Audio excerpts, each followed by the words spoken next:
If you're looking to get better audio in your next video using your DSLR, stay tuned. This video is for you.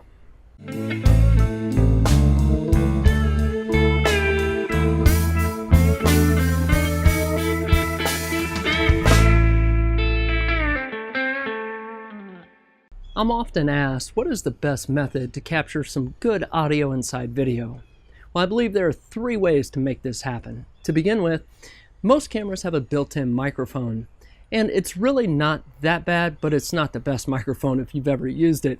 And it typically picks up on wind and some ambient sound, and a lot of people try to work with these types of microphones by putting little covers on them, and sometimes that helps. Now, it is the most convenient method, though, in my opinion. Another way to make this happen is with an external microphone, like this one right here. Now, this is the Zoom H1. I did a video on this microphone a while back, and it's worked great ever since. Now, the big advantage to using a microphone like this is the quality, regardless of which way I'm facing the camera.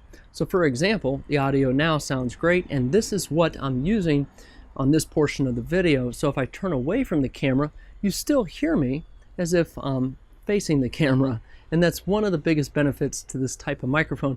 Now, the greatest challenge to it is syncing the audio with the video, but if you have a good package, something like Adobe Premiere, it's really not that difficult. Now, the third method is using a microphone like this. This is a shotgun mic. This particular mic is made by Comica. It is the V30 model. I'll post a link in the description below as to where you can get this from.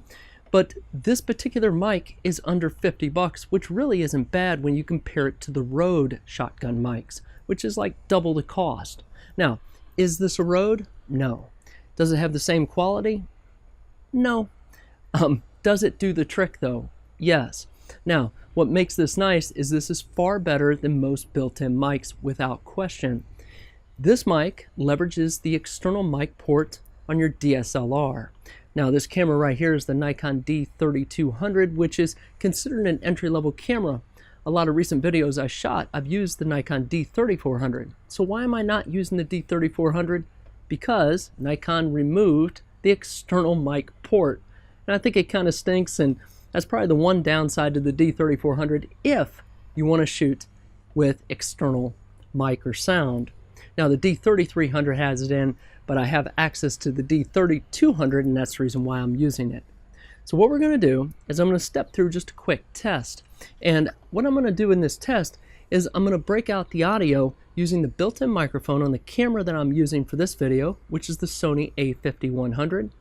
I'm going to step aside and use the audio in this Zoom H1 in this cheap lavalier mic that I've got on. And then I'm going to show the sound, or we'll display the sound or listen to the sound coming from this Comica V30 model. Now, before I get into it, let me just cover something really quick on the shotgun mic. This particular shotgun mic is very similar to most of those that you find on the market today. And what I mean by that is this. This red piece right here is really just a shock mount. Most shotgun mics have this. Why? Because it is meant so that the mic itself does not get banged around when the camera's moving. So it tries to suspend it. And that really isolates the sound coming in, and it makes for a much better, richer sound. The other thing about these types of mics right here, and I'm going to turn this around and see if we can see this a little better, but on the backs of these mics, you'll see usually two switches. This right here is just an on-off switch, but it also has a single setting to increase the decibels by 10. Now, this is kind of nice if you want to amplify that sound. However, you will also amplify all the ambient sound, so I typically don't use this. And the switch right on top is just a low-pass filter cut. So these two features right here you'll typically find are most shotgun mics that are out there. One other notable about this particular mic is that this mic also comes with a dead cat or a windscreen. Let me show you what that looks like. Here it is right here. So it kind of looks funny if you're not familiar with these, but this simply slips over the microphone right here, and this current cover just comes right off. So this is really nice if it's windy outside. And you can see all the fabric that's on this right here, and it's meant to help deaden that sound. So with all that said, let's go ahead and just kind of jump right into some testing. To start this test, I'm going to leverage the built-in microphone on the Sony a5100. Now, as mentioned before, it doesn't really matter the camera because I feel that a lot of built-in mics are roughly the same.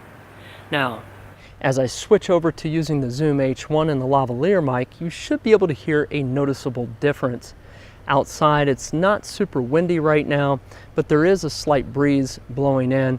And again, this lavalier mic with the Zoom H1 makes it very, very nice if I turn around. So that's what this is all about. Now, I'm going to switch over to the shotgun mic that we just showed, and again, it's sitting up right next to this camera, and we'll hear the audio on it. Now, this particular shotgun mic, what makes it nice is it does have a dB gain feature on it of 10 decibels. I do not have that enabled right now. I don't feel it's quite necessary, and I'm about 3 to 4 feet away from the camera and the microphones.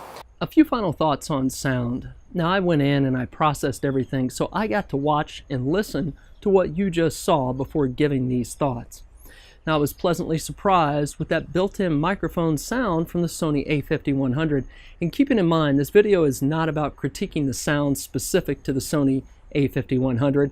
It's the concept of using built-in mics. Now, my preference is to use the Zoom H1 and this lapel mic. Now, this lapel mic is relatively cheap, and it's something I've been using for the last couple of years, but for good reason, because it works and it sounds good in my opinion. Now, that takes me to the shotgun mic. If I had the choice between the shotgun mic and the built-in mic, more often than not, I'm probably going to use the shotgun mic. Now, this really excels when the weather conditions are relatively adverse, meaning we have more wind and that type of thing. Now, I showed you the windsock that goes over this, and that really comes into play and helps out.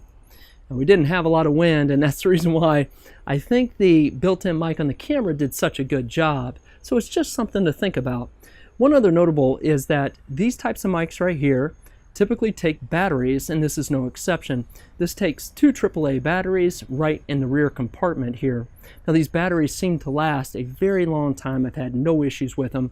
So again, I'm going to post a link below in the description as to where you can pick up this shotgun mic here if you're interested, and I'll also post a link as to where you can get the Zoom H1, and if I can find a link on this cheap lapel mic, I'll post that as well. Now, keeping in mind, I haven't forgotten to post some other videos about Lightroom and my techniques and what I do within that. So I hope this video has helped you out, and if it has, be sure to give it a thumbs up, and if you haven't done so, subscribe to the channel. More often than not, I post videos about photography and technology, but you never know. So until the next video, take care of yourself and be safe.